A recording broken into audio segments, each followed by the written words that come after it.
Did you know that approximately 3.5 million youth between the ages of 18 and 25 experience homelessness each year here in the United States? And out of those 3.5 million, nearly 69% of that population struggles with mental health issues. This is why our federal government must prioritize funding for community-based mental health programs that help young adults experiencing homelessness. The current system heavily focuses on temporary housing, which is very important. However, without addressing the mental health issues that these individuals are going through, it just leads to a recurring cycle of homelessness. According to youth.gov, about 46% of those homeless individuals identify as the LGBTQ community. This population unfortunately suffers heavily from depression, anxiety, and often come from hurtful family dynamics that lead them to either running away from home or being kicked out of home. By urging the federal government to prioritize funding for these community-based programs, we would be helping communities have access to much needed resources such as outpatient clinics, peer support groups, mobile crisis teams, and this would all be to help young adults that may be going through a crisis. According to the World Health Organization, these programs usually have a much better success rate than institutionalization, which are usually associated with poor living conditions. By emphasizing recovery within a community setting, these programs encourage long-term stability and reduce the likelihood of repeated homelessness.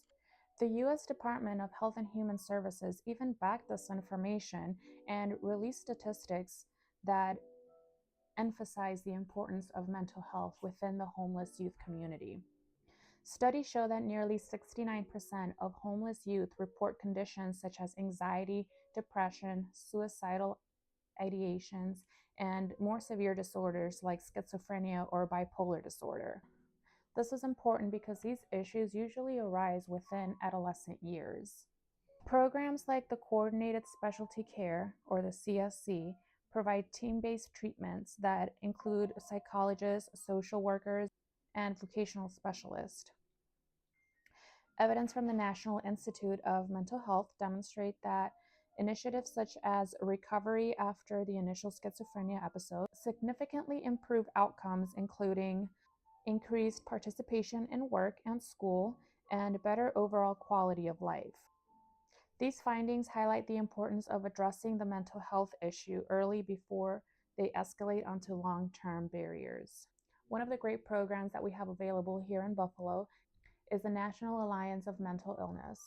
This program offers things like psychological rehabilitation, employment assistance, crisis intervention, and peer support services.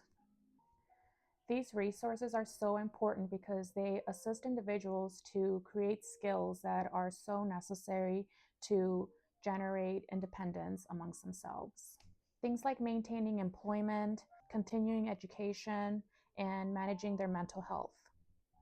There are other national programs that are such a great resource for individuals that are going through crisis, such as the National Runaway Safe Line, which provides crisis intervention, referrals, and support services through either phone, text, or online, which makes it very accessible for so many people.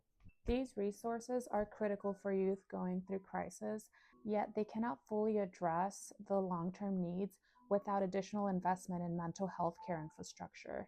Expanding funding for programs like these would increase the accessibility and provide more comprehensive support for vulnerable populations.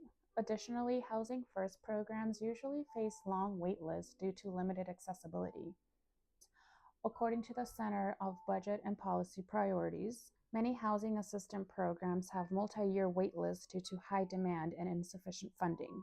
So rather than replacing Housing First entirely, policymakers should integrate it with mandatory, accessible mental health services. By combining immediate housing with consistent mental health care, individuals will be more likely to achieve long-term stability.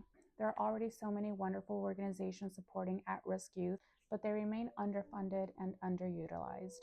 Ultimately, addressing youth homelessness requires a shift in priorities. While housing remains an undeniable essential component, it can't stand alone as a solution.